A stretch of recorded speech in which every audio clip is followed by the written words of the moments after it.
We're talking to the man in the middle. We're asking him to press record.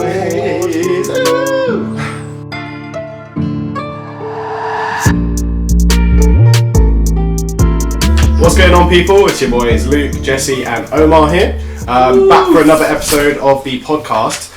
This week we're doing it a little bit differently. We usually touch on what updates there's been within Spiral Freerun, what's been going on kind of behind the scenes, etc, etc. Today we're talking about a topic which is working in the industry. And starting off, we're going to touch on our parkour history. So we'll start from left and go to right. Omar, if you want to touch on your parkour history first. Cool, so I think I've done parkour for 15 years, I think. Old boy. Yeah. I think it's about 14, 15, somewhere around there. Long time. I've kind of worked in like almost every bit of parkour you could, I guess, in a sense. I've taught, I've done stunts and jobs like that. I do social media stuff. Yeah, I guess I feel like you've worked with like the governing body of parkour. Exactly. I feel like out of everyone, you've definitely got the most experience. Touched a lot of versatile, exactly. So I guess through that I've made loads of connections and experiences. Been in the scene since day, ain't you, boy? Been in the scene, Original gangster. So my parkour history is I've been training for roughly 11 to 12 years. A lot of that was like on and off throughout like time in university, school, working on the business, injury, etc. But yeah, give or take between 11 and 12 years. And similarly to Omar, I've got quite a lot of experience doing like loads of different things within the parkour industry, from coaching to like filming to obviously like social media, running your own business. We're now affiliated with Parkour UK, so as where Omar's like got experience working with them, working for them, we've got experience working with them, so to speak. But yeah, done quite a lot of different things. Some of it I love, some of it I hate. But yeah, that's kind of a brief history of my life in parkour. And the whole way through. Yeah. With my personal history of parkour, mine is more on the training side. I've also been training for about, I think 11 to 12 years, maybe a little bit more. It's one of those, I don't really count a lot of it because I moved about quite a lot when I started parkour. So for the first 5 years of doing parkour, I probably only actually trained for 1 year. And then I started coaching with Paramount. I started with. Yeah. They brought me on, gave me some coaching experience, and then from there, I've just gone from different gym to different gym, taking the best parts of what I could learn at each gym, and eventually I just brought it to Spiral. Yeah. And then gone from there. So yeah, we've all done like loads of different things, loads of similar things. Probably just goes to show for like the length of time that we've been in the sport. But I don't think any of us really started it with the intention of like taking it to a profession. I'll speak for myself. I know I certainly didn't start parkour with that intention. I didn't start definitely you not. guys. It was just for fun, wasn't it? Yeah, exactly. Having a laugh, jump off a few rocks. It's always the like rocks in the sandpit and stuff like that.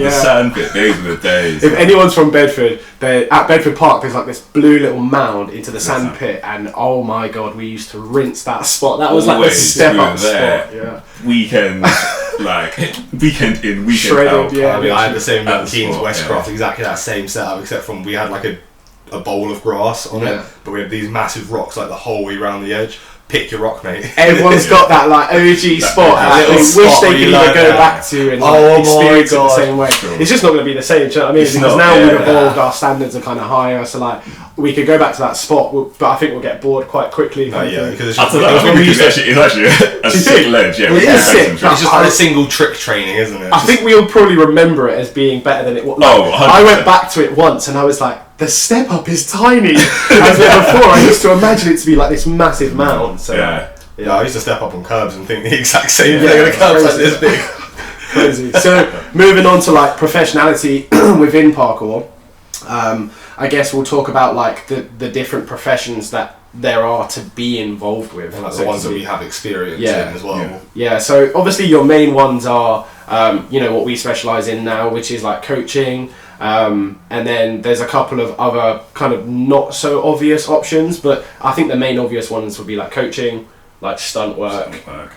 Being an athlete in the sport, so you're actually being paid by someone to like create content or do different kinds of promotional aspects of parkour. And to be honest, there's probably a lot of people out there who don't actually know that parkour you can be an athlete in. Do you know what I mean? Yeah, I've been teaching a couple of people and they were like, what, parkour's an actual sport? And I was a bit like, what? Yes. How do you not know this? I mean, you're participating last year. No, it was I think it was 2017. Yeah, it Was it 2017 we got recognised? Yeah, it was Bro, I must have just been like, it's still just been a year because nothing's actually happened with us being recognised. Yeah, I know what you mean, but I feel like a lot of people don't really know that it's a sport, so the options to them in terms of like making money and being a professional, so to speak, within the sport seem limited. Going to the Olympics soon, boys. Oh, don't even get me started. Do some I was going to say that's a whole different other podcast. But yeah, I think like stunts, coaching, and athlete is like the three most common route,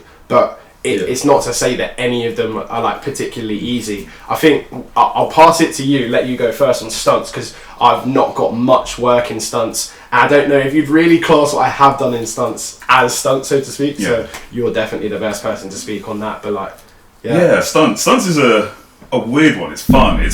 Obviously doing something you love and getting paid for it is always going to be fun. But as stunts go, I feel like we get a lot of creative freedom in creating them, in creating what goes on, because people will just see it and they just know it's jumps and flips, but they can't necessarily put together like a piece or whatever. You mean people who are like planning? Yeah, like the directors and so they don't know what it is, so they can't tell you what's right. They have a loose plan, and we can go in and be like, no, this doesn't work like that. Yeah, which is cool. And I think like the main thing if you've seen Six Underground. Banging Michael Bay literally got Stora in to create the whole parkour, every bit of parkour they helped creative direct. So yeah, I think now that that's becoming so open to people that are doing it, it's nice that we're getting that, and people are able to like what's his name, Daniel Lebaca, and I can't remember who the other guy is, but they do the stunts filming now. So the guy from rollerblades. Yeah, on the rollerblades. So they've gone from having that creative vision to then now executing it in a way that other people can't, because we have this skill set. And I think that's what's cool about parkour. You can just twist it and turn it and just create jobs out of nothing. I was going to say, it's so weird. Parkour seems to be like that type of thing where you can, it's like Play-Doh, you can mould it into like anything that you want and kind of run with it. Yeah. And because it's so relatively new to the world, you know, obviously it was going on, you know, hundreds of years ago, etc., but people didn't like call it a thing. It was only like early 1900s where it started to like pick up in like videos and stuff every now and then when you see like the OG clips of people climbing the building. Even going further, exactly. The other podcasts that I've seen recently where they were talking about gameology and parkour, because I feel like gameology actually pushed quite a bit of parkour, like when you're playing old school games like Prince of Persia and all that. That's definitely what pushed me into parkour. I don't know if but again, that's another podcast. There was a PS2 game. I can't even remember what it was called, but it was a parkour game, which is quite sick as well. So big throwback. I'll try it. If we can find it, we'll insert a picture of it here. But things like Skate as well. And Skate, Skate. I remember like playing those games, and it was just sick. Like the versatility of how you could like utilize this one spot was always sick, and you could just pull out different tricks. Yeah. And that's kind of what I like. Kind of relate parkour to a little bit. I'm like to people, it's a bit of a game. Like you have a bank of things that you can choose, and it's like you choose what you want to choose. Do you know what I mean? Yeah. So like, it's like a game. But we got a bit off topic there. I just realised. But yeah, I think it's as well the fact that a lot of superhero things are coming out, and parkour. I think in a sense we grew up with the internet and on the internet because it started to progress as YouTube became a thing, and then we jump onto Insta. Oh wait, what was I literally saying? About stunts. ADHD be like. It's good. Like superheroes and stuff. And it being in main culture, it's cool that instead of CGIing stuff and whatever, people can now go in and actually do stunts, and it's cool to see that. Like, again, I have quite a wide reach and network of friends, and I see people I go to see films and I just see people like, so and so is in this, so and so is in that. I was like, sick. It's really cool to see. So I do the exact same thing with my girlfriend. Like, we'll be going to watch. I think we went and watched the new Doctor Strange, or even like the new Matilda movie. And there were kids like in the background doing cyphers and beaches, and I was like, I definitely know who some of those people are. At least Bickley, and you just watch. And there's a kid from Essex called Jem, who's at Kinetics. So shout out him as well, mate. Exactly that. I haven't done too much stunt work personally. Like, I went to an interview with Omar. Actually, he can tell you a little bit about this because I think this kind of relates to one of our questions later. But yeah, we went for this interview and we didn't really know what it was for. They were just like, oh, we want to do like, we want to work with parkour athletes, come and kind of put something on. I can't really remember how the day ran, you know. I'm pretty sure there was like a couple of like, What, the one at Beckton? yeah, was there like a couple of challenges we had to hit? We definitely training for a little bit beforehand. Yeah. And then I know we had to do like a run, but I think you had to like use certain areas. I think there was 3 sections they wanted. I think there was like a little run. There was wall tricks, which we'll definitely come back to later. And what was the other one? We're professional at wall tricks. I think we had to go from high. Do you remember we were up on the pillar thing and we had to flip down? Or was that another job? What? Nah, I don't think so. All I remember is I had to bang a gate, and I'd never banged gates before in my life, and I was like, ooh, this is a bit, That was sick That as was well a good because job. there was so many athletes, like so many familiar from faces. OGs Yeah, to literally. to like new school. There was people coming from other countries and stuff. Yeah. It was crazy how many people were there. Yeah, so I didn't get the job on that one. Omar got the job on that one. So we'll come back to that later because I think that comes into one of our questions at the end for our little Q&A. Yeah. But other stunt stuff I've done or tried to be involved with. There was one for like a Barclays advert. I don't know if you might have seen it. There's a guy standing on the end of a cliff and he dives into the water or something. It's from like a good couple of years ago. But they were like, oh, call in parkour athletes, trampolinists, blah, blah, blah. So I drove all the way to London and it was an absolute mission, first of all. But anyway, I pulled up at this like big Olympic stadium kind of thing. And I was going through. I've been there, sick. I was going through. They got the diving boards and the foam pit in the back. I was like, oh, where am I heading to? And I walk into this room and it says dry diving platform. And I was like, beautiful. I was like, what? And there was trampolines. If you might know me, I don't touch trampolines. Me and tramps don't get on. So He says that, but he's sent triple off a trampoline. yeah, but I nearly necked it and Yeah, nearly but- died back onto the little edge. But yeah, anyway, I was like, what am I going to have to do? And they started off and they were like, oh, all you have to do is a crash dive on the trampoline. So I was like, oh, that's kind of blessed, you know what I mean? And then they were like, oh, now you're going up to stage 2.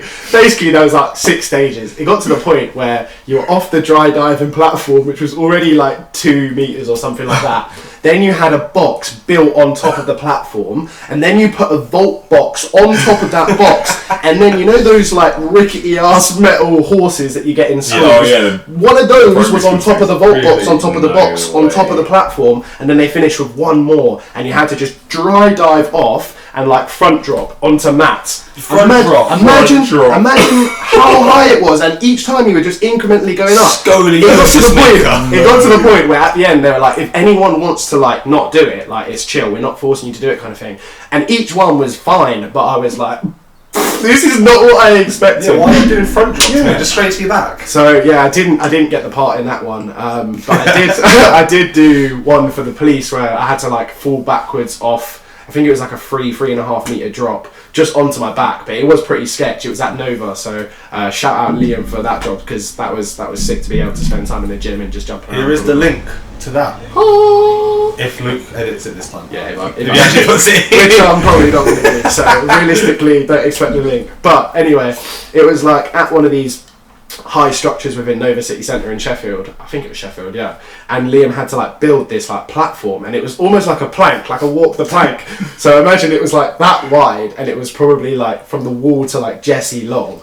And he would hang it over the edge of the thing. So obviously he had to like fix it down, but when you stood on the edge, it kind of lifted up a bit. So he had to calculate the ratio of like a random user, guess his weight, and then counterbalance it with weights. And even when you were standing on the edge, it was kind of sketch. But yeah, did that, got paid pretty nicely for that, and that was super chill. So that's about all my kind of experience goes within stunts. But it's always good fun. Within stunt, It's yeah. always fun. Well, do you want to go over, before we switch to me, do you want to go over like your experience working as a business in the parkour community and like developing your own community and how that went? Yeah, Because that's like where your main experience is in the professionality yeah, sector. it's weird as well because like I never really expected it to get to like it is, or I never expected to have to do as much as I've had to do. There were so many things that obviously you don't think about. Like originally you were kind of just like this beacon where everyone you had this idea of, I've got these kind of friends, Yeah. didn't you? And then everyone kind of like was more drawn to this idea, and then more and more people have just dropped on. I think honestly, it's just we all had the same interest, which was parkour, and we were all bare young, so we were like, I would really love to be able to make money from this. And with YouTube going the way it was going and internet going the way it was going, it was like becoming so much more easier to be able to kind of get to that stage where potentially you're earning money from it. So I didn't really think that coaching would be the way, to be honest. I knew I eventually, like years down the line, wanted to have my own gym, but I thought, oh, the money that we get from like making it on the internet, So or yeah, whatever, you're more like content creation. yeah, and then it just we had people jump on, the content was like lacking, we were all so far apart, so I think it just naturally changed. We were like, oh well, I want to continue to do parkour, how am I going to be able to do this? An opportunity just rose, and I was like constantly, here's yeah, one, let's take another it. one, So I another think one. from my perspective, it's like, it is definitely amazing, because like you said, you kind of feel like this little bit of a beacon where everyone kind of comes towards you, whether it's me specifically or my team around me. Everyone is like drawing to us, and they're looking for us for the support, which is like nice to know, because obviously as a kid when you're watching videos, you look up to those type of people on YouTube when they're doing bits for the community. So yeah, it's definitely interesting, but it's definitely hard work as well. My main experience in parkour, like I said earlier, is just that in other things, I haven't done much stunt work. I think I did a little bit of stunt work when I also went to the Olympic diving pool. Yeah. But it wasn't recorded. We went down there as an athlete team for Paramount to work on a video and to work on our skills with a like an Olympic level diving instructor to help us with our aerial awareness. Was really good. Shout out to Josh for setting that up. That's sick. Rue was involved in setting it up as well. He took us all down there, but I do feel like in the back it was a Josh thing. It was a really good time as well. Everyone absolutely loved it. But other than that, it's just I've worked at quite a few different gyms. I started off at Paramount Parkour Academy. Worked there for about 3 years. Absolutely loved it there. Infinity already. I'm getting there. But then kind of just left because I wanted to do some other things as well. I went to Gymfinity next because they said that they had quite a bit of opportunity, the same way that you were saying, but that was false opportunities that never amounted to anything. So if they ever sell you those promises, be careful. Kobe. And then from there, just moving in through Spiral and going to other little gyms around the country just to kind of see how they run. I used to go to the Airborne Pro Jam. Oh yeah, that was. I used to go to Pro Jam. Never been. I've never been to Airborne. I would kind of count that as like a professional thing because it's almost like a convention where like all of the pros kind of go. Obviously, I didn't get in there because I'm a pro athlete. I got in there because I'm a professional in the industry by coaching. But you use the technicalities. Exactly. Got there, met loads of cool people. Everyone was really fun. I think it was like Stannis, Eric, Kitty, like all of the OGs. I don't know. That's like my experience. That's why. Let's talk about talking about that as well. I'd say even like us going to For the Love, like people. Oh yeah. Like, we go there like part of say, community events. Yeah, we're there as the community. We're the British boys. Yeah. Well, we're part of the like British boys. We're always about and like we're the ones doing we're fat definitely jumps like when I was still on exactly. platforms. So yeah, I think the next thing is we got to talk about how we all ended up at Gymfinity, because this is actually quite magical. All three of us, without even talking to each other. Let's Four of us. I was going to say let's not forget the four. Yeah. But well, we tried to. whose name we do not mention no more. So yeah, there was 4 of us who all got a job at Gymfinity randomly. So we were all like obviously looking for parkour work, and we were still doing Spiral, but like Spiral was a part-time thing, it wasn't a full-time thing then. And we all just randomly ended up going to this interview on the same day, like 30 minutes apart or something like that. I didn't. You and yeah, I was gonna say, I didn't know that you two were going. I just turned up at the like training day, and I was like, I called them the day. I sent my CV the day before, and they're like, yeah, I have a meeting tomorrow. Turn up. Me and Rob went for an interview or something like that back in like September or something, and then I'm pretty sure you guys had something like either the same day or like the next week or whatever. It was very close together. Anyway, we ended up going to the training, and we were all just like, you know, that Spider-Man that was ridiculous. What are you man doing here?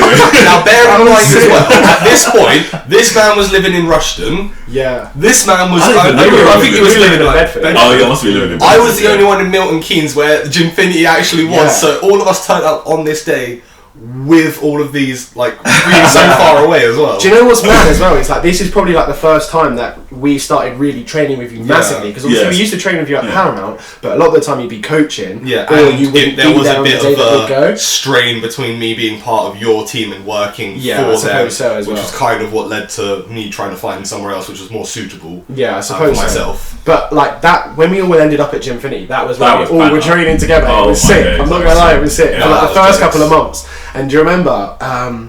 What's his surname? But Alex from the other Gymfinity. Oh, yeah. The Oh, tricker guy. yeah. I can't remember what his surname is. So like, no disrespect if you're watching this. I'm not sure on Nah, I that. don't That think might be that's- wrong. Yeah, I don't think it's him. Anyway, this sick tricker, and he was like helping us with a bit of tricking, and that was the first day I banged cart full swing cork. Yeah, Yeah. no, not swing cork. It was swing gainer first, Oh, okay. and then I did the swing cork later. But Pretty that sure you was still have gas. your phone as well. Yeah, I have. It's a sick lick. Again, That was if you gas. can remember, insert. Probably definitely not going to No, remember. you should, man. I'll You try. should put them in. I'll try, but then if we put this on Spotify, the people that are listening won't be able to. tough. Well, they're going to have to You listen come on to Spotify YouTube. and then come Yeah. to YouTube as well. If you've had a driving dog, pull over, bro. Pull over, go pull up, DJ, pull up. Oh, jokes. So yeah, that was a bit of a blast. And then Omar went AFK to Thailand for like 17 years. Man went on a holiday. He said he was coming back next week. Then it was, I'll be back in 2 weeks. Do you know I'll be back this- in another week. This stemmed from like the professional, the like being stunts. So I forgot to mention in the stunts, I've done so much Bollywood work. Oh man, I could talk about it for hours. It's hilarious. It's jokes. It's always well paid, but when the money will come, It's a gamble. It's a gamble, mate. It's a gamble. But yeah, so me and Greg Ennis had done this Bollywood job, I think, like the November, December before. And then we'd met the stunt director and like we'd made friends with him and stuff. And then one night, me and Greg were just chatting to him and he was like, oh, you guys should come to India. We just lift up prices When and it was just cheap. one of those you just can't Yeah, turn down. we just literally sat there. I think we were in Battersea, like by the river, and we just booked it there and then on a ridiculous one. And then Jokes. I went, and it was just sick. And I was like, I'm not coming home. Yeah. That is one of the sick things about Yeah. working in parkour, though, isn't it? Yeah, You and get to then- go to absolutely anywhere. There's just so many Dude. random things that pop up, and it's like, yo, Yeah. do you want to come and do this thing halfway across the world, get some money, and then go I was away? going to say, it's this is sick. an entirely different podcast altogether, Yeah. like talking about parkour culture, but like the parkour culture is just sick. so friendly, It's so so welcoming. sick. Yeah. People like hosting us and stuff. Like we've stayed at people's houses who we've literally met on the day Yeah, we go just to their like- house, and it's like, this is so nice of you, like, and to have that level of trust in someone, especially in like today's day and age, So, I mean, it's mad. that's what we did when we went to Brighton as well for our parkour mental health Yeah. Yeah. thing. We didn't even book a hotel. We were like, nah, someone will probably. Yeah. We'll be like, oh, I've got a place you can stay, or you can bum it on our couch. It's nice like that. Everyone will just like offer, and yeah, it's different to other sports, but people don't really like see it, and unless you're part of it. Part of you the know what I mean? community, yeah. Yeah, even from the outside, when you tell people that, that's Yeah, a bit that weird, sounds bro. so That's It a does bit sound a dodgy. bit sketchy, you know what I mean? And we're like, nah, it's fine. Another topic on here is missed opportunities. I don't know if anyone's got anything that springs to mind, but missed opportunities.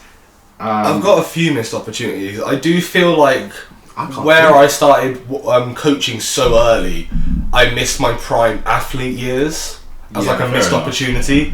Like where a lot of like, let's take Verky for example. Obviously, no one's going to be as good as Verky.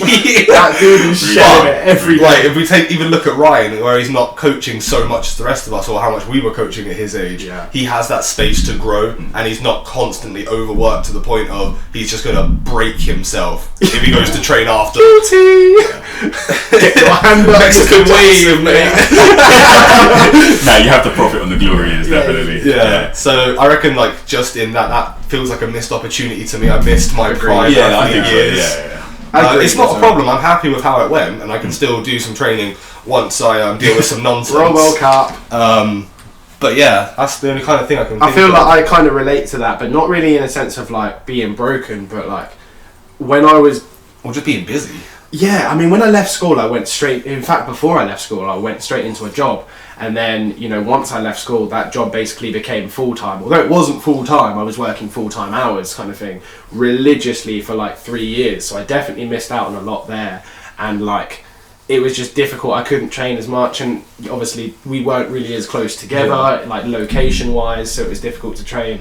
So yeah, I definitely feel like that as well. But then when I got to uni, it was like the business started, and from then onwards I just missed out on like everything because I just didn't have time. So yeah, I definitely do agree with that. Like if I was in the position that I'm in now 5 years ago, and I had 5 years like more of training, oh mate, it'd be absolutely glorious. But just like before we go, got to take the good with the bad. Exactly. Just before we go back to Omar, I've got one more missed opportunity.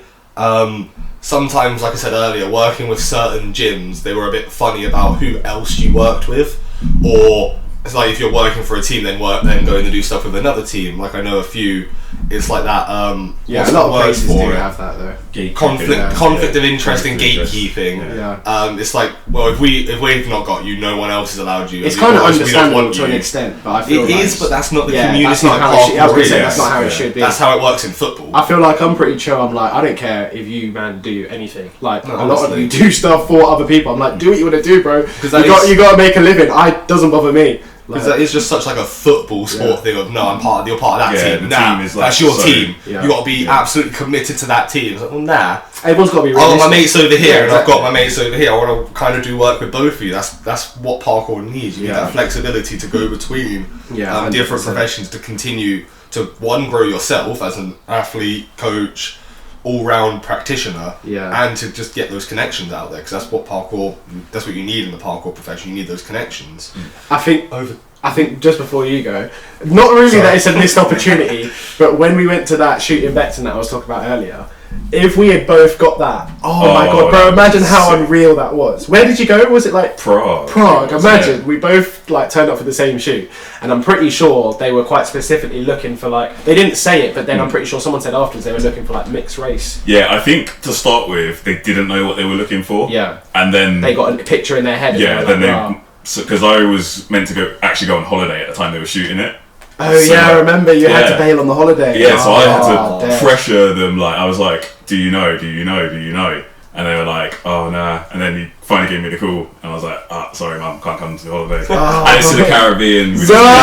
But later on, it's understandable. Yeah, and not that that's a missed opportunity, because like obviously it was never meant to be, but that would have been absolutely unreal, because that would have been like just next level, both of us together. It would just be just like a sacrifice like for the love of movement. So I think going back, you just learn from experience, like done stuff that I probably wasn't ready to do, or like didn't think about fully, which like hindered the quality of the audition that I put on. But it is what it is. I had a sick time, got some sick memories. Even the audition itself was so jokes. Yeah, so much fun.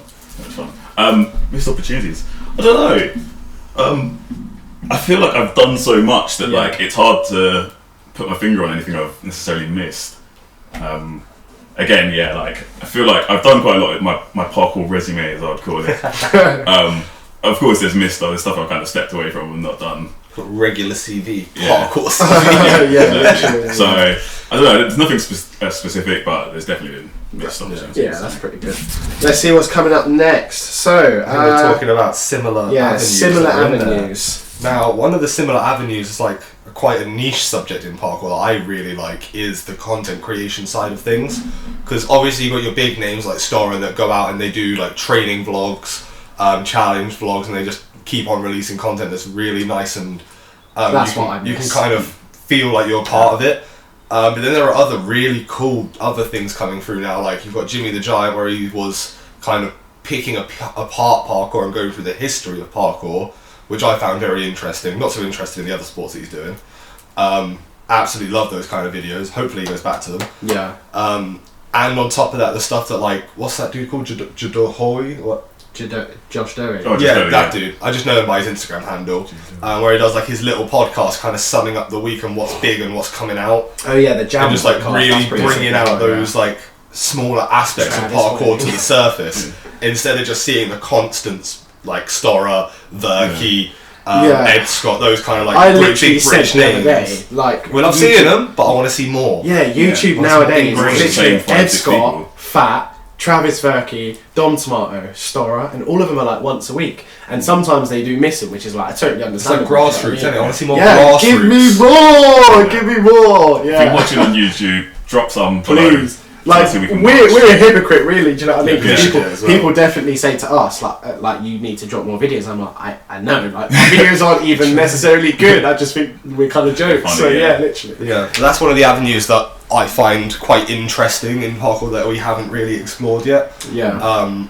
And that other people can also explore even without having. We're back. That's alright. Again, we're still working with this setup while we're waiting for the new gym. What was I saying? Oh yeah. So I really like that avenue because it's quite niche and you don't have to have a high athlete ability to follow that. Because one of the great things again about parkour is that even having a low athlete level, you can still make money in parkour by doing things like the content creation, the coaching side, or just getting involved in some kind of way because you have a love for that sport. Yeah, exactly. Which I really appreciate because I can do stuff while I'm peg legging. I don't know. I think similar avenues. There's like people are definitely getting a lot more creative with parkour merchandise and stuff like that. Like when you think of parkour, branding. Yeah, I was gonna say when you think of like merchandise, you got your obvious ones: clothing, stickers, shoes, that sort of stuff. But I've definitely seen a couple of like more unique, so to speak, products. But I can't think of any like street media. Like the towel from that towel is sick. Oh, it's good. Yeah. I like those kind of things. The little wire brush that Motor's released as well. That was jokes. Just to clean the moss off. Stuff like that. That's beautiful. Yeah, it's like we said earlier. You can kind of just mold parkour to anything because with like most other sports, everything's been done because the history of the sport is so long. The history of our sport is so short that we are now the ones moulding it until it gets to that level. With the trailblazers. 20, 30, 40, 50 years time, however long it's going to be, people are going to struggle to find new creative ideas. Back in my age, I jumped on bricks. Back in my day. I think it's just as well like it's led people to go on to things outside of parkour. Like I'm gonna big up Hector, the director. If you don't know about that guy, he was with Brewman back in the day, like editing their videos, and when they were like in those trippy sort of edits. And now that guy, he's gone on to do like music videos for like most popular people. The other day I saw he's working with like Nike and JD and stuff. So Hector, big up yourself, man, killing it. And there's lots of other people doing stuff like that, like where they're taking elements of stuff they did in parkour. Even like Toby and Sasha. Those guys like were always editing the and filming and stuff, and now I know they're doing stuff externally for X, Y, and Z. I think it's just probably because of the mindset within parkour, like can't do it, find a way to do it. Do you know what I mean? That's what it is. Literally. So you just translate that to everyday life. You're like, oh, I want to make a video, can't do it. Guess what? I'm gonna figure out how to do it. And then you get so good at doing the skills because it becomes a passion, and it's not like a chore that you have to do. You just become tenacious. Yeah. Like the whole training aspect behind parkour just makes you a tenacious person because you will keep on going at a thing even though you're nowhere near getting the challenge, and then one day you'll get it. You got the challenge, and it builds you better for life. And that's actually a little bit off topic. That's why I tell people to like train stuff that they know they physically can't do, but within like safety reasons. Like the other day we were doing that Kong Brie that I was talking about earlier. Again, I'll try and remember to put in the clip. Most likely will not remember the clip. But anyway, you should just watch it back. James, who is like probably one of the smallest people within squad, very good student, absolutely love teaching him. He was standing in the queue for our Kong Brie, which was at height, a distance that like me, Ryan, Gary, Charlie, everyone who's very capable was struggling with. And I was like, are you doing this one? And he was like, yeah. I was like, mate, really good stuff. Like, because you know that this probably is out of your reach, but the fact that you're still training it shows that you're trying to set markers of where you want to be and comparing it to the future. So big up, James. Yes, that was lovely. Yeah, love that. So, but yeah, that was a little bit off topic. I had to bully Torrin to go over to that side. Yeah, that's what I mean. Torrin, if you're watching this, pattern it. But I think that's one thing in parkour that it will just happen. And I think even though we're bullying Torrin, he's recently had a switch where his confidence grows, and I think that's a game-changing point. Let's stay off topic for a minute. Yeah, juniors. If anyone doesn't know, Torrin's one of the new junior coaches. We've got Torrin, Amelie, and Charlie. Torrin and Charlie both coming from squad class. Amelie coming from adult class, and they are the next. They're the next breed of juniors that we are moulding into shape, and they're doing well so far. But yeah, like you said, man, Torrin he's taken a switch. Like there was a long time where he like battles with fear quite a lot. Yeah. Hopefully he won't mind me saying this, but like he battles with fear quite a lot, especially within tricks and stuff. So helping him push past that was like, it was always worthwhile, but it always took a long time. Do you know what I mean? Recently he's just gone bang, and it's like succession after succession. So Yeah, exactly. yeah, it's fair I play agree. to him. Kill him.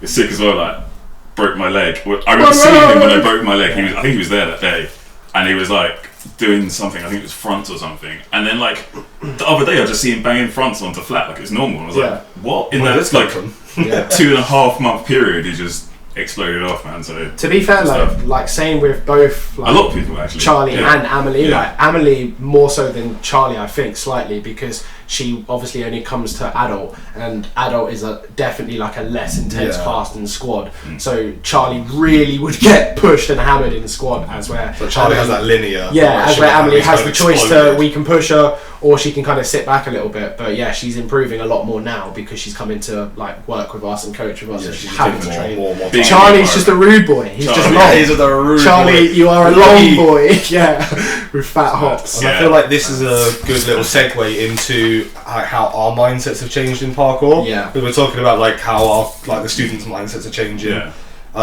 Because obviously when we started parkour, we would have all had like a very bright, burning mindset of no, I gotta land every single trick. That's it. I want to flip. I want to do this. Yeah. Not even thinking about wanting to connect the moves, just wanting to get those singular tricks that you kind of had in your like dream trick card. Yeah. Now, again, I'll talk for myself. Personally, over the years, I've gone away from. I've still got my little trick card that I want to keep, or like moves that I want to learn. Yeah. But I go more into studying how moves are actually learn, instead of like me just learning them myself. One, because that's the best way that I learn, by breaking down a trick into separate movements and then using preps to help myself understand the movement, because I can only feel things out really. If I just sit and look, nothing happens. Can you feel it? Nothing really happens if I just feel it out. If I just look at something and watch it and over again.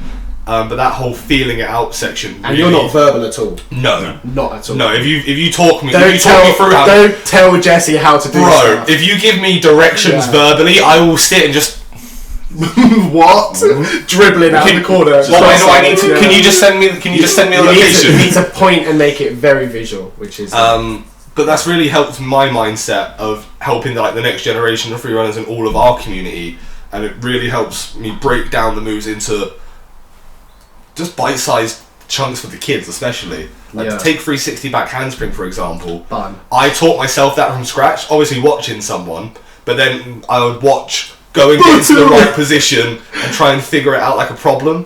And now I've got great preps for it. I can teach anyone it. I taught Rob how to do it. Really? Yeah, he did. He sent it once. I walked him through it. Basically, told him to close his eyes. No, not like that. He'd be up for it. So I was like spotting him, and I told him to close his eyes, and I tilted him back so it felt like he was a little bit upside down, and showed him what it would feel like. The man just went, all right. Did one. Did it. Perfect. First try. Had no idea what he did. Fair play. Went for the second one, was like, I don't know what Lost, happened. yeah. And then he did like a radiant to neck.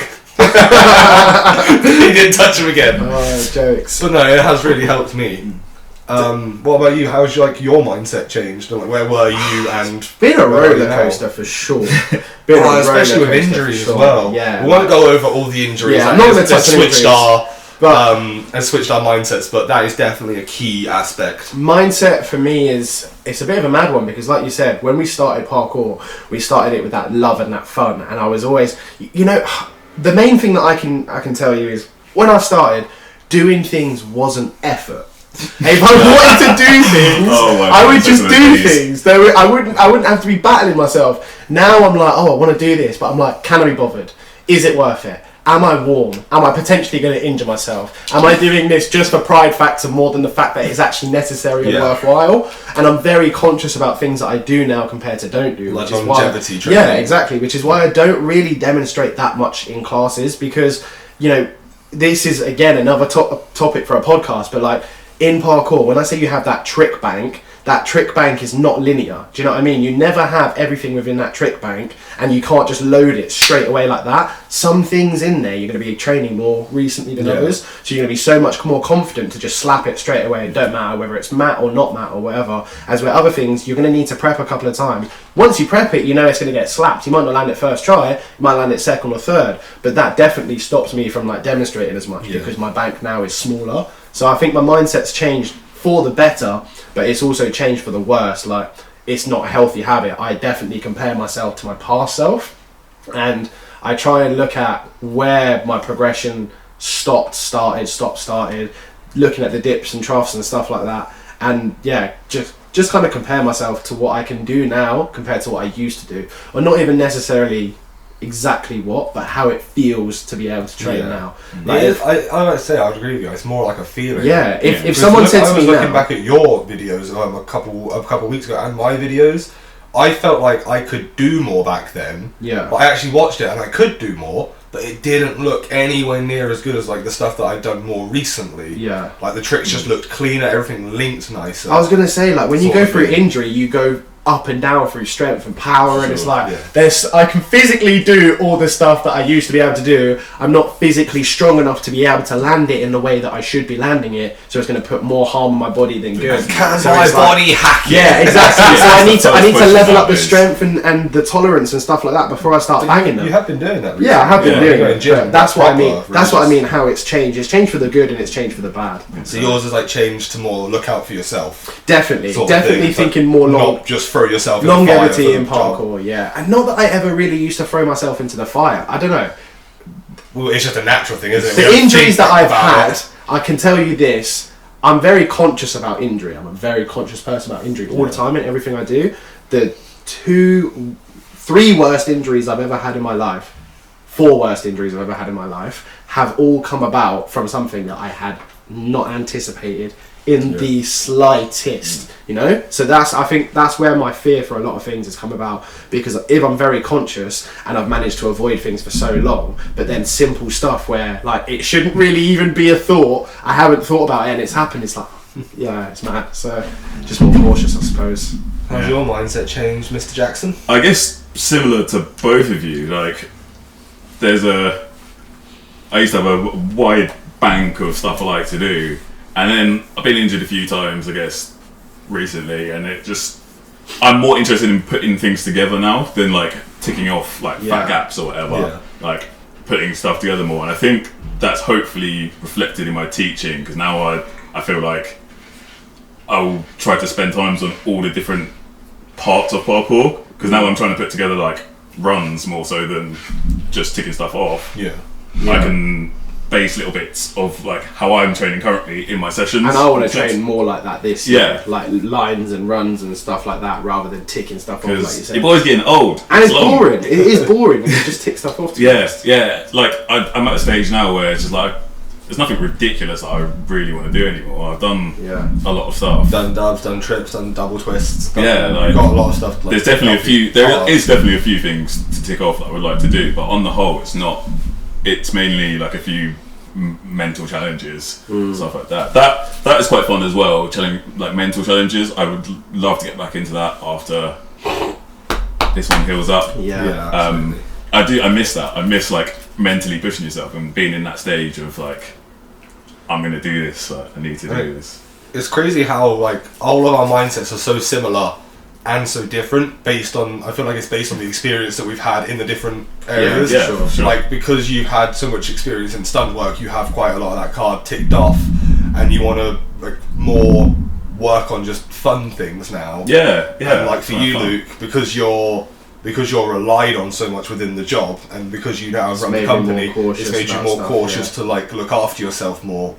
And with my one, because I've always been majority a coach, my mindset has changed to now become more like break down movements instead of just working on getting the movement. I think similar to me as well. Like, I'm learning a lot of this like flow stuff, and it's like really breaking down in my mind how you can tell how much you hate flow just by the way you said flow stuff. No, I actually don't mind it. Like I enjoy it a lot, and I think what I've noticed and why I started to enjoy it is I call it like flow stuff or flow style, but if you watch people do it, there's so many different styles of it within it, which is kind of what, when I found that, I was like, oh, I can still do my way of doing it, but like just keeping it flowing. Throw in a few highlights of that. So. Just on like a little brainwave one, I've just kind of figured out why I might be a certain way, so to speak, as well. Because you're a... No, not even like that. I was actually going to say, I feel like my mental game is very, very, very strong.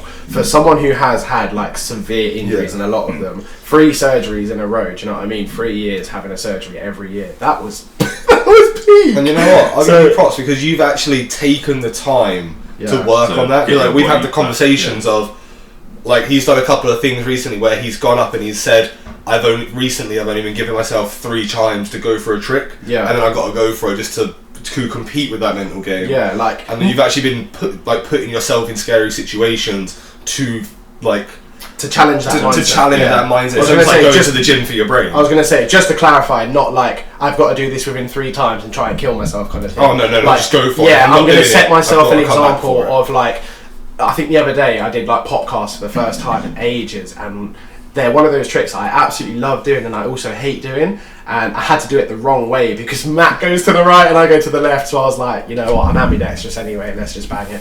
And I said to myself, I was like, 2 preps, absolute minimum, to feel it out, and if it feels like it's going to go on the first or second, you're going to bang it. 3rd time, absolutely slapped it. Like, no hesitation as well. Got to the point where I was literally just milli rocking on the vault, just jumping into it, listening to Dumper Truck. So, big up, man, double L's. Yeah, big bang. No, it's PG. But yeah, my mindset's like, it's definitely strong, but I feel like, without disclosing too much information, like going through like mental health issues, definitely pushes you to that point. So I feel like a lot of my training now isn't necessarily, can I do this trick because I used to be able to do this trick? It's can I get past this mindset that I'm really, really struggling to get past?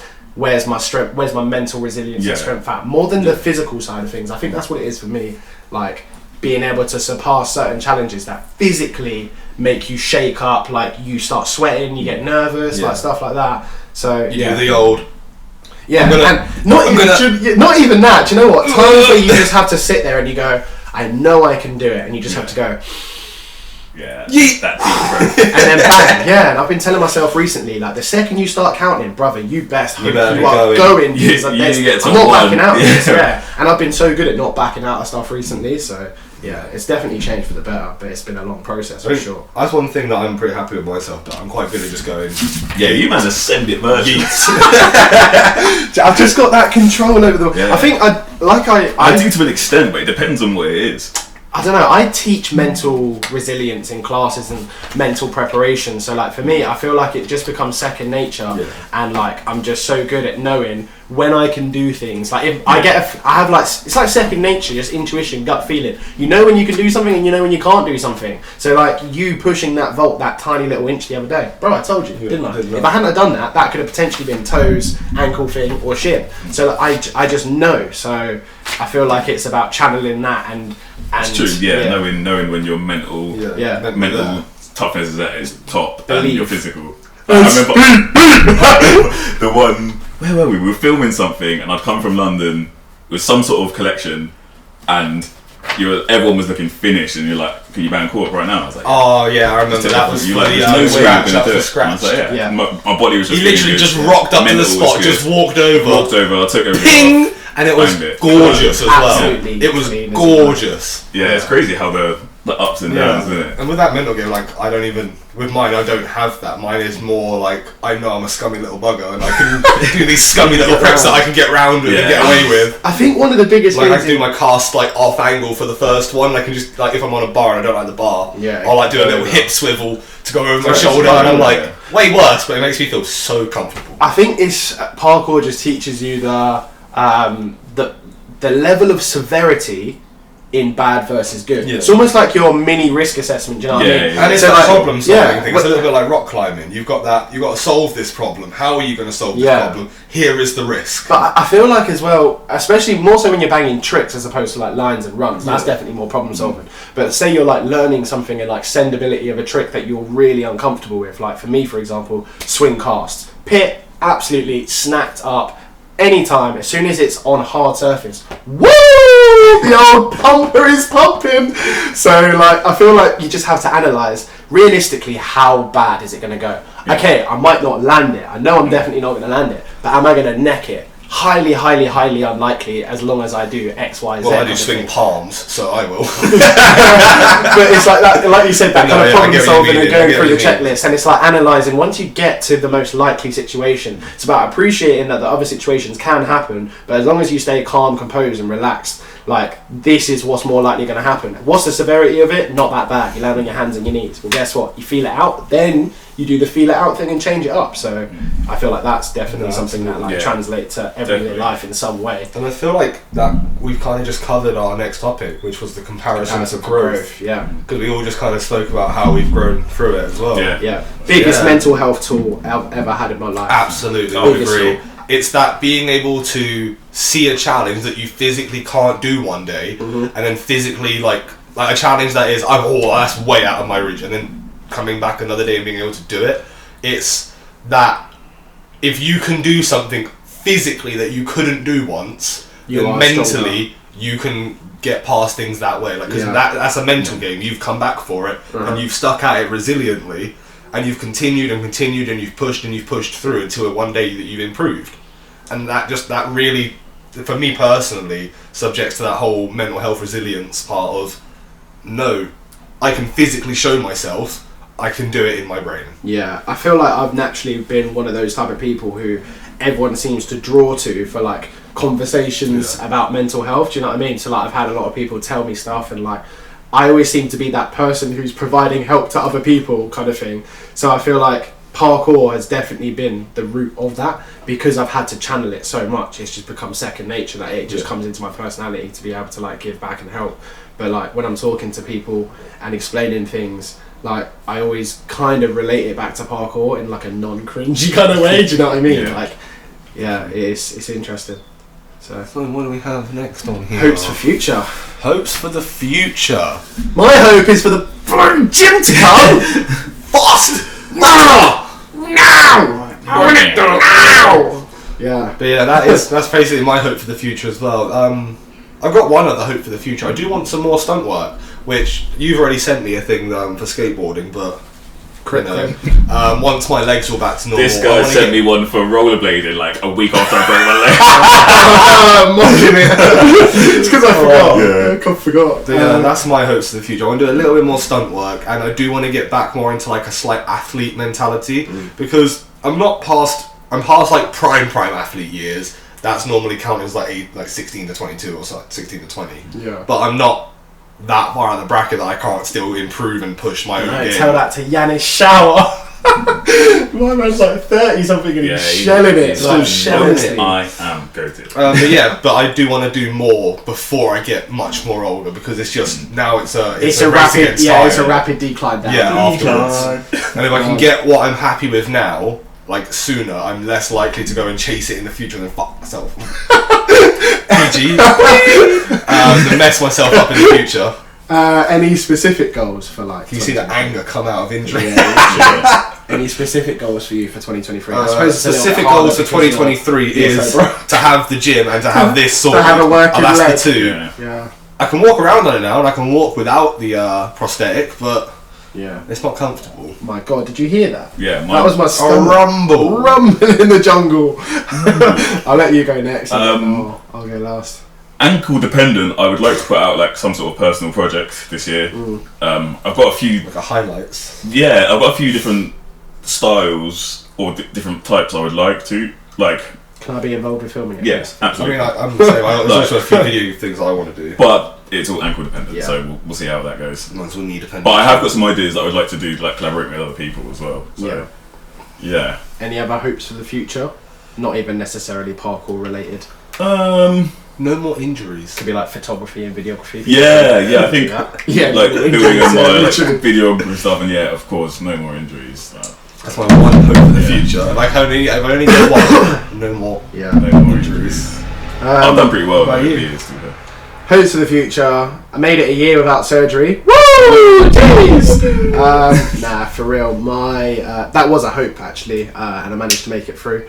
But yeah, my hopes for the future, obviously gym, but I think more parkour specific related. I want to train outside more, and I want to be out with friends more, because I've limited myself between like personal life and like parkour life quite a lot, and I definitely want to like push that fun side of things again, because how parkour's turned like such a business orientated thing for me. Kind of going back to the mindset thing, it's definitely switched focus a little bit, and I want to revert it back to its original, so that I don't get to a point where I'm like, forget this, I'm bored kind of thing. So yeah, train more, out with friends, and honestly, just do some absolute dirt stuff this year. Absolutely. I really want to push this year hard, but not in like a stupid hard way. And a bit like you said, I want to get a personal video out, because I think my last one was like 2016, and I've actually been watching it back a couple of times, and like the progression since then, considering I've broke for like 80% of it, it's been mad. But yeah, that's all my goals, I think. Let's go on to the Q&A now. So this is the last little section. I think we've got 4 things to touch on. So the first one, starting off with Mr. Jackson. Sorry, Mr. Jackson. Highest paying jobs. I am for So real. we're referencing this one a lot. We did the, what's it called? Beckton shoot. The Beckton thing, yeah. Which turned out to be a shoot for Apple, which Mad. was sick. It was absolutely What? mental. Yeah. It's, the time it clicked that it was going to be absolutely mad is when at like 4 a.m. there was an Addison Lee driver at my house in Bedford picking me up to drive me to Gatwick. I was like, Oh, okay. okay. Painting Lord Medicine. Can I come and jump in my Addison Lee? I barely walked anywhere that whole job. Anywhere we had to go, there was like, we had a driver, Royalty. me, Chima and Mehdi. Shout out them guys, it was sick. Yeah, I don't know, are we dropping numbers or I can't actually remember how much it was, but it was. I was gonna say it's not up to me, bro. Yeah, it was a lot. It was more than a year's The bag for most people. was full. I I'm can't telling you, the bag was full. It was very full. But like with stunts, you can quite easily make a lot of money for your stunts, especially if you get onto the register. That helps, but even if you don't and you specialize, I was gonna throw so much shade. The stunt register. I was gonna dish shade left and right, honestly. The just came through. Yeah, if you get onto the stunt register, which is it's a bit of a pricey one long term to get onto, but then the money you will make back from it just makes it all worth it, I think. But even if you like specialise, I'm not. Because it's expensive, and is that the one where you have to do the like 6 to yeah, you got this. Right, okay. If anyone wants to know any more about it, let me know. Especially students, if you think that's something you want to do in the future, let me know. Get on it now. So by the time we're 18, you're 18. Sorry, you can get straight onto it, and you'll be flying. So, use us for knowledge. This is why we're Absolutely. here. We're here because we never had this information handed to us. Yeah, we've just we figured want it out. We want to try and help people. Yeah. Now, just as a little one, the battery is dying, and we should probably try and get Yeah. this last little bit because we're right there. What was your highest paying job? Highest paying job, it's got to be Spyro actually. Yeah. I'm very lucky to have currently some situations where I've been paid very, very well from this job. However, I did go through nearly 4 years of not paying myself at all, or paying myself on like 1 or 2 months throughout a year. So I deserve it, to be quite frank with you. But yeah, that's mine. Mine is also Spiral currently. Originally it would have been Gymfinity just because they were able to shout out all that money because they had loads of investors. Yeah. But since coming over to Spiral and becoming a director and working with yourself quite closely now, I've been able to increase the wage and just put more in. And so you should, because of the amount of work that like you're putting in. Do you know what I mean? Absolutely. We're not on a fantastic wage, but it's definitely better than what I've been paid before, and that's good. So greatest parkour moment. Anyone want to go? Because I'm right. I've got 2 on the bag. Stumped. My first greatest parkour moment is going to be an actual parkour move, which was double castaway. Did that I did it off a diving board. It was so scary. You would just go for it, and you're like, ah! The whole time. Off a diving board. Not like the bouncy the ones, platform. like the platforms, like Olympic diving. I was gonna say. And what makes it even more scary is I suck at swimming. Shout out to Mumsy, never took me to swimming lessons, even after I asked. I had to teach myself. Now, take that and then put yourself on a diving platform that's at least like 2 meters. You're a bit like higher than 2 meters. No, the one that I did it off was 2 meters. Oh really? That's not that high. No, how 3 did you meters. get around? 3 meters. Sorry, Yeah, 3 meters. 3 meters. because It goes up like 135, don't they? 135. Yeah, I did it off 3 meter, and obviously not being a strong swimmer, that was terrifying. Bun. But came with that mental game. Belgian. From my second greatest parkour moment was actually when I was first asked to be a coach, because up until that point I had the mindset of I want to do parkour like as an athlete and be part of a team and be on YouTube kind of like Stora were, or I wanted to be a coach. Those are my 2 avenues that I could go down. And we are back. We had to change the battery. Be it tourists. So my second greatest parkour moment would have been when I was actually asked to be a coach, because for 2 years before that point I was looking down 2 avenues. My first avenue was I wanted to be part of an athlete team and just work with other people when creating content like Stora did. And my second avenue obviously was the coaching side, so I could either go this way or I could go this way. And then when I was actually approached and asked, it kind of was like, yeah, I made it. yeah. So that was like a really big turning point in my parkour career as well. So that's why that would be one of my biggest moments. Yeah. Omar, I'm stumped, mate. I'm not gonna lie. I think it's just Spiral. Yeah. Nah, I don't know. I don't really think that's one of the greatest though. Your documentary. You got quite a Oh, few that's actually sick, turning points. actually. Yeah. Yeah, that's what I think I'm going to do. A few highlights. I think like highlights. I'm gonna talk the about fact that I've been in is a bit movies bright, and It is, yeah. shows and stuff like that. That's well Done. cool. Been in like music videos and all of that sort of stuff. One of my like greatest parkour moments that sticks out to me is the compre we did in Lisbon. The one that me and Connor did from the rail at the underpass. Wasn't there? I'll send him the link. You Don't know it, remember. where and the train's like He's only got one memory of Lisbon, bro. there's a rail drop down thing and then Lisbon's up. blocked out from PTSD. Oh, I do remember That I managed Yeah. to, I remember committing to that really quickly. Don't say Lisbon and drop down in the same sentence for this man. So yeah, that's a Yeah, I remember going and just I remember going to filming bang it. that as well Yeah. and being like, "Yo, going up, doing it, fair play, mate." and then doing it bare times. Just fun. Your Bollywood front to dive. When When you were out in Bollywood, you did the front off the high platform. so my days. Oh, that was a highlight in our WhatsApp group. I don't know, man. Just be like, I've travelled so many places and just met random parkour people in like the maddest places. It's just ridiculous. I don't know. Like, Well, we can just say it was getting that driver to pull up in the Anderson Lee, yeah, getting that bag. all of that stuff. Like, it's just cool. I've had so many cool experiences that I would say have come through parkour. So Yeah. I don't know.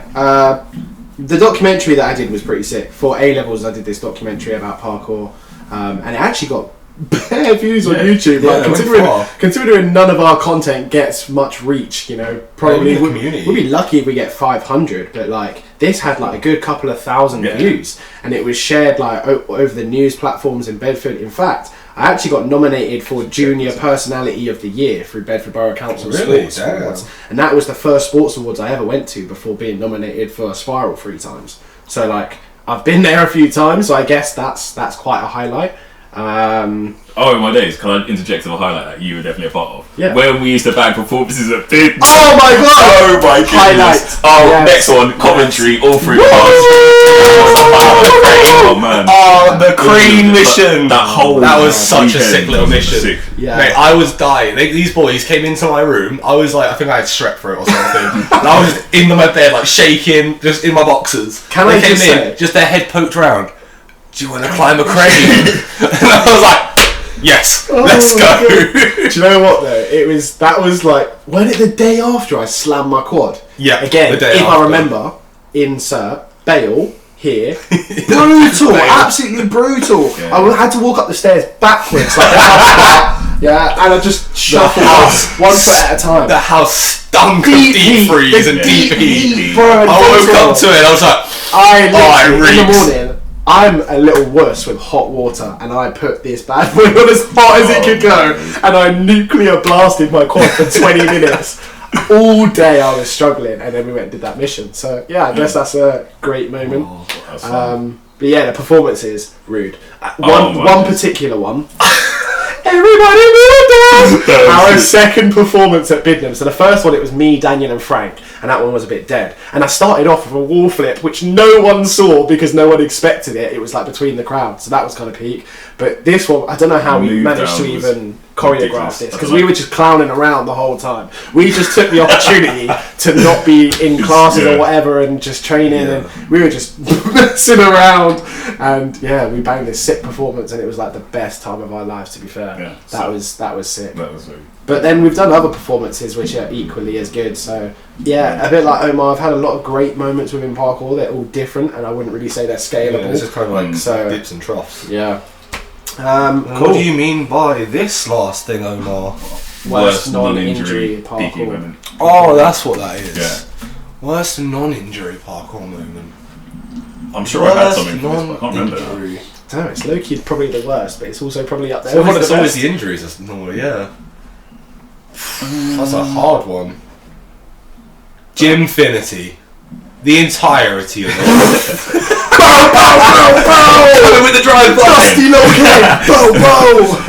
But yeah, so it was just kind of like, after being at Gymfinity for half a year, the realisation that they didn't actually care about parkour. Do I comment? Oh. Because we were trying really hard in there to be the guys, because we were the only two at the end that became the parkour people in Gymfinity. We tried so hard to push the parkour community. Like, we were trying to get our squad classes going, we were trying to get 2-hour classes going, but then they were doing counterintuitive things like putting a 6-year-old in a 2-hour class with squad of kids that can bang backflips. That were like 14, yeah. And they were like all 14. They're like, well, yeah, they're paying. So that was the hardest thing for me personally to deal with. One, because I really struggle with change and like my ADHD properly kicks in. And two, if I feel like I'm smarter than the person who's supposed to be in charge of me, they're not going to have a good time. Do you know what though? I feel like also it was sick because you could just rinse the training. Yeah. Trinity's great. You get to rinse training at Trinity. Everything's hard, bro. So you don't want to go in there and bang scoot full. As well, you'd walk into Gymfinity and be like, "Hi Jesse, scoot full straight away." But I lost my love of coaching there. Yeah, like, when I was coaching there, I lost the love. And my quality of coaching from mine went going straight from down. there to back to Spiral, like straight back up. Yeah, I mean, it went straight down from leaving Gymfinity because I got into bad habits. That's where I got into the bad habit of sitting down and the bad habit of not demonstrating. It's because you didn't want to be there. It killed the love for you. It's because they didn't care. Is what it is. That's why I never came back. I'm not gonna lie. I was like, why? Why am I going to come back to that? To walk kids around. Yeah. 15 minutes at the station. Not even 15 minutes. Not even 8 minutes at the station. 10 minutes at the beginning to do a warm-up dance. So that's your worst non-injury. That was my worst non-injury parkour moment. You got one? I'm struggling. Because I was like, that really put me into a bad mental space as well. Yeah, which translated. And then it transferred, and then when other things in my personal life happened, it just created a landslide. Non-injury parkour moment. I mean, let this go to show how much we're struggling to answer this question compared to others. That the injuries are quite simply the worst parkour moments, which again we'll come on to in another topic. But a lot of them life-changing, you know. So I think that's probably why it's so difficult, because it's hard to quantify anything against something that's life-changing. Yeah. So, but I'm trying to think. Have you guys been on any trips that didn't go as planned? That went. Oh my god! There it is. For the love of movement, the first time when we had to go on that 10-kilometre mission because I lost my passport. Oh, he's told me about this. Remember that? That was a low point. We went on this parkour trip to For the Love of Movement. And We went there? Yeah. Oh, but we've had quite a lot, yeah. I can't really explain everything within this podcast, maybe Patreon in like a year's time. Yeah, but just basically, we had to mission round Holland to, Yeah. and the policeman. So we said the first policeman we went to, he was like, "Yeah, go to the station, it's just down there." Wait, backtrack a little bit. I Basically lost my lost his passport. passport. I lost my Yeah. passport because my satchel was like connected to my rucksack. It was like an army Bergen, and all someone did was clip, pull. Bro, it had my hard drive in there with all of my photos and videos and everything of all of my training, all my documents, all my school documents, all of my education. Everything was gone, and the fucking passport as well. So yeah, like Omar was saying. We went to this policeman. He was like, "Go down that way. There's a police station. It's not far." So we were walking that way, and we were walking for time. We were like, Like, we were walking a good hour. Yeah, Good hour. And he was like, oh, it's not far. Like, from what he said, it was like, not that far. Like, Yeah. And bearing in mind, we'd just arrived, we'd been travelling all morning, so we're knackered, and we're carrying like 20 kg backpacks. I think it had loads of Mackies as well. Yeah. Oh my god. It was just a sweat box. It was a sweat box. It was hot. We were carrying these heavy ass bags, and all of this happened. And then so we trekked however far that way, and then how did we figure out we were going the wrong way? I don't know. I think we asked someone, and they pointed to a completely different direction, and we were like, "What?" So we pulled it up on maps all the way back that hour past where we just came. Then had to go past it, like another hour probably. Yeah, and then we're sitting in the. I remember getting to the police station. Yeah, I had to do an interview with them because obviously like, my passport had gone missing. Yeah. Bro, that's next thing you know, that was, by this point it's already been 2.5, 3 hours. Right, then they were like, you've got to go to the embassy or like the like, I can't remember what it's called. Yeah, the British consulate. This dude, wherever he lived, it was not close. It was not close. We got a tram, and I'm pretty sure the tram was, or it said the quickest way to go was tram and then walk. Yeah. Bro, That walk. How many times did we stop? All I can think about is when we got there, I just put my back on the floor and just lay down on it. I'm not moving. Oh my god! Honestly, I can't. We must have been walking about 7 kilometers. It was more than that. Well, in total, we walked so far that day. Yeah, it was a joke. And then in the evening, we went to the beach in The Hague for the event, didn't we? And where the event is, imagine this is a map, right? Oh my god! The event's here, the beach is here, and there's 2 ways you can go. One's well short, the other is an absolute mission all the way back to there. So we went the quick way. By the time we leave, it's absolutely pitch black. We have no idea where we are, where we're going. Of course, we took the long route. It was like a 2-mile walk or something like that. What should have taken literally 10 minutes took about 45 minutes. So that day was an absolute write-off. Yeah. I forgot about that. Yeah, that's definitely. You put that back in the back of the mind, PTSD box. There's a lot that I just don't remember. Yeah. I don't know about you guys, but I definitely can't. Yeah, I watch videos that are good memories. I'm like, I don't remember that. I've got terrible. I've got good long term. It's something that actually does get to me. Worst known injury. Coming back from Lisbon. Oh my god. You were injured, but that wasn't even the worst part. It was just the fact that we waited like 8 hours for a flight. It was delayed so long. You taking this one? Oh my god. Okay, so Lisbon, they started off strong, right? Been to the trip for 5 days now. Yeah. Stayed in the worst hostel I've ever.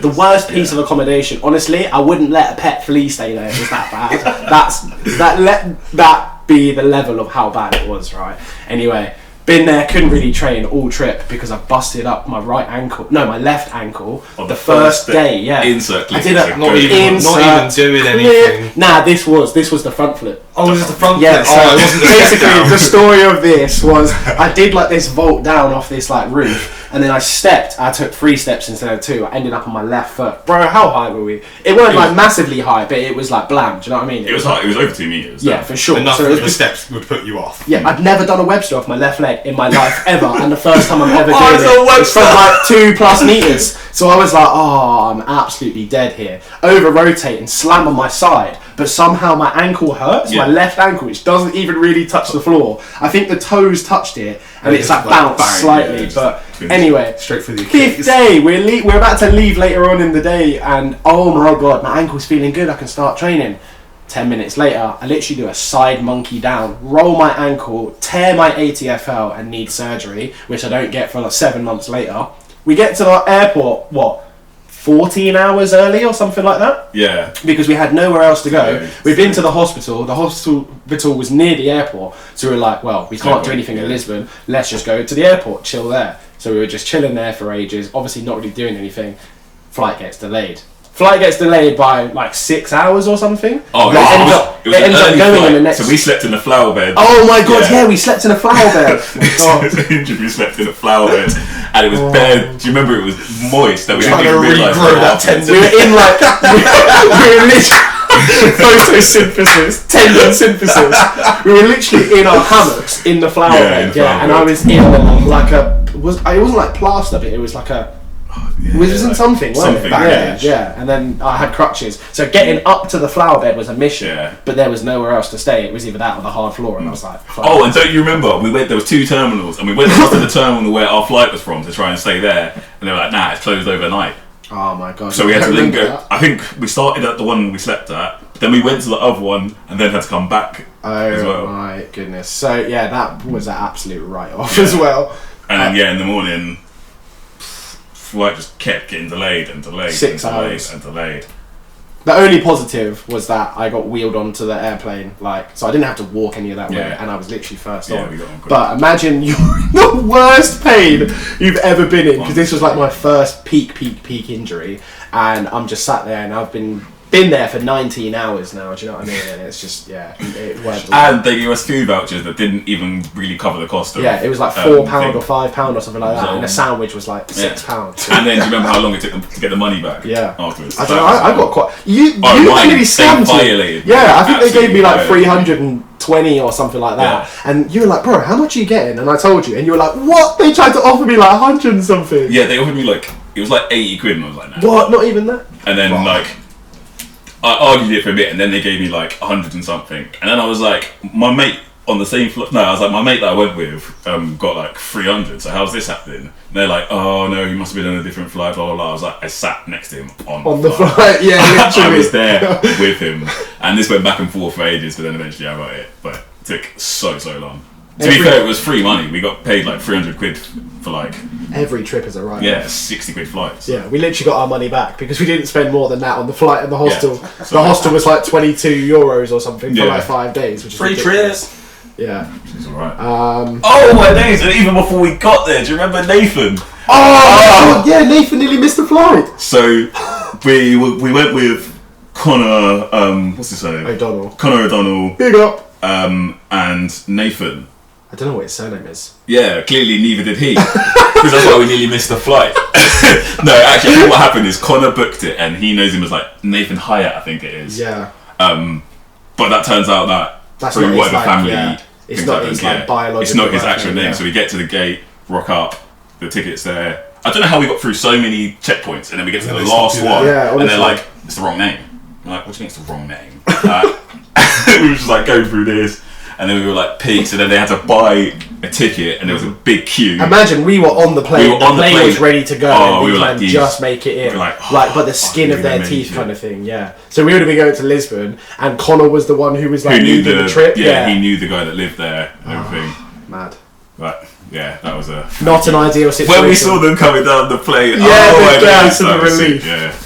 Yeah. Next one is quitting. Quite a difficult one, really. What do we mean by that? What do we mean by that? Have we ever thought about quitting? I'm happy to start this one. Yes, many times. There has been many, in fact, more times than I'd actually like to admit. Now, are we saying parkour, or are we saying the job side? I think both. I think I'll try and split them up separately. Yeah, I think I'll try and be as quick as I can because I like to waffle on, and no one's got time to pour maple syrup. You don't need no waffles. Give me pancakes. Yeah, this one's a waffle up. I think starting off with business-wise, yes, I've thought about quitting. The having to work for someone else with principles that you don't agree with, they don't care about you, they give you rubbish pay and they treat you rubbish is not ideal when you're trying to grind and work on your own thing, because there eventually becomes a point where you have to make the switch and you know it's a bit of a gamble kind of thing. So that is definitely probably what caused like my decision making to be like, oh, do I want to quit, do I not? It just always came back to the same thing. I love the sport too much to quit. I think even when I'm crippled, which I'm not far off anyway, but like when I'm proper crippled, I think I still will train parkour, but like to a very minimal standard. Yeah. So yes, I've thought about quitting the business many times. I can't say I really do anymore since we've got ourselves to the position we're in. It's definitely nowhere near a concern for now. But it's something that has been on my mind before. But otherwise, training-wise, bare times, not gonna lie. Bare times. I kind of did quit for a while. I quit Gymfinity at first, and they had pushed me to that point of I was ready to actually move on from coaching to go and find another job, because there wasn't anything available close by that wasn't going backwards, if that makes sense. So I think I actually did quit for a second, and I went and did warehousing for a while. Yeah. And that's like the only other kind of job I've had, because parkour has always been my main job since I've been like 17. But I very quickly came back to it afterwards, because I could not cope in a normal setting. Other people were trying to tell me what to do, and because I had so much other knowledge, or I had extra knowledge, I was like, no, because of this. Just do your job, mate. No, because of this. So I had too much of an opinion, and that's ADHD 100% in that, to stay there. Parkour wise, only when I was younger, like the beginning of my parkour career, did I think about quitting parkour, and that was mainly just because of the battle that I had with backflips. Like, I had such a battle with them that it was almost like a constant. It got to a point where I try and do backflips and I get so frustrated with myself not being able to do them that it made me think that way, like of quitting and just be like, screw this, I'm done. Yeah. But I never did. I just had those feelings, and then after I got past that barrier, never since. Yeah, I think I'm the same. Just like fleeting thoughts, like, oh, this is long, quit. But like looking back, there's never really anything serious, I don't think, thinking about quitting. Yeah, I think yours It's is just- your two's different to mine. It's when I get injured, I'm just Yeah. like, there's been a few times I've got injured and I'm like, oof, I mean, this might be more it. responsibility. This might be it, mate. It might be Dunsky.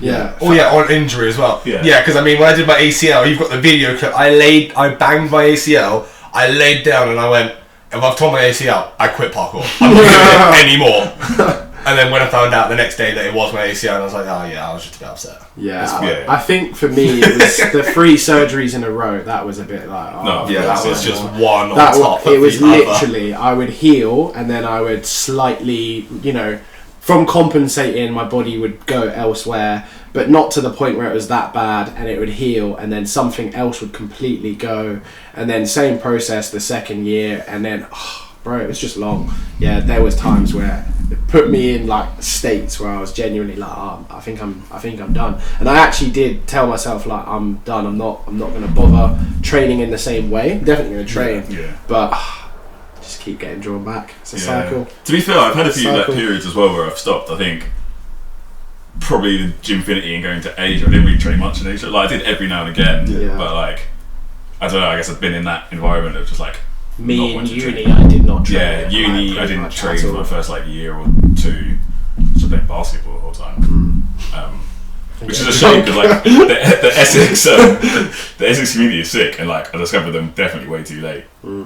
It sucks, but yeah, shout out to them guys. I think that is. Yeah, that's pretty much a everything wrap. done now. Do you? Oh, I got one. through. Oh, we got Do you some boys more. have like a turning point of being like, oh yeah, this is what I want to do? Do you remember that? Because I don't think I do. I was trying to think, but like, I think so. I do. Yeah, I think mine was when, because we started off as Team Air Monkeys, didn't we? Oh, yeah. Back in That's the cool, yeah. day, like, don't ask me where that name come from. Don't even. I'm not even I'm saying I'm nothing. embarrassed I'm not about saying it. nothing. But yeah, and then that turned into Spiral Freerun, and I think that was like the turning point. I was like, oh wow, we've actually got like our own little like group, so to speak. Yeah. And we're actually committed to this kind of thing. So that was definitely a turning point. And I think the second turning point was when I jumped full time and I finally quit all of my jobs and went full time in Spiral. That was the biggest gamble I've ever taken in my life, and it's worked out. So yeah, I've got 2 turning points. Going back to when I was first asked to be a coach, that was a massive turning point because that's when I started to actually improve as an athlete as well. Yeah. So I was getting in more hours, I was able to train more hours. Is how I also really started training with you guys, because being a coach at Paramount, I would then start training with you on the off, and then you saw that I was improving. Like, I landed my backflip for the first time, then I went running backflip, running gainer, cork, castaway, gate, all in like the space of a month. Yeah. And you guys are like, you've "Rah!" got the scummiest casts out of everyone, not including Ryan. That it doesn't Right, count. right. He's like 2 stones, so you flick him. And Oh he'll no, I flick can still you. do them lower than That's you. what I mean. Yeah. Like Ryan is the only one who could really push it past you. But Yeah. and you're a big guy. Do you know what I mean? yeah, To be boy. casting low, You you have cast in nipple absolutely level. no business. No business. My No friend. business. So that was like the first turning point, because that's what really pushed me into the athlete setting and then pushed me towards you guys. And then the second one, like you said, coming to work full time with Spiral. Yeah. Because that's when I was able to take a step back and develop the community side of like what we do. I think that was just nice doing of my you as own. well, because I'd said to you for so long that Jesse, we wanted to be on board. I was like, this is exactly what I want, kind of thing, and you were like, yeah. I want to be there. I need to be able to afford it. And then you eventually just went bang, and it was like, oh, and like, look now, you haven't like really looked back. You know what I mean? What about you? Big up. I think there's probably been a few moments, but like I remember getting my first stunt job. It was for like, what was that movie? Pan. Pan. Yeah. And like realizing that I can make money from actually doing parkour. Yeah. And then coming back after that, and then with coaching, and it's just like, oh, I'm actually making an income from parkour. Bit mad. And then you go and work jobs at other places, and you're like, similar to Jesse, it's just like, I don't want people telling me what to do. Especially like you said, when you think you know better, which we do. Especially in our field. Yeah. Not like I'm smarter than you. No, it's like I know parkour more than you. Don't tell me how to teach parkour. Oh, and even in like I know people well, so like don't tell me how to like be with people and stuff like that. Yeah. Like so, there's been a few instances where it's just like, why work for someone else when you can work with your mates? I think overall that's like the biggest thing. Do you know what I mean? We're the most relaxed people, and I know I try to be as relaxed as possible. Like we've spoken before about like how it's difficult to run a business with your friends. Yeah, it absolutely is. But at the same time, because we're so chill and we're just down to earth, if we've got a problem, we'll just talk it out. Do you know what I mean? Yeah. We're not scared to be like blah blah blah. This is an issue, sort it out, kind of thing. So I think it is a luxury for us. Really, we just get to chill, have fun, do cool stuff. Like imagine we're doing a podcast. No? Yeah, exactly. Like this is part of our job. We're just chilling and we're just chatting, and it's part of our job. So we are very very lucky and very appreciative for it. And that's quite a nice way to wrap it up because I'm starving. Absolutely. Can't. Goujons in my belly. Get that sarnie in my belly. See you later, guys. Thank you for staying with us. Thanks for coming. Peace. Take it easy. Insert outro music as we all walk off. It's a groaning noise because we all stand up. Do the crawler. There's obviously crawler. Black box.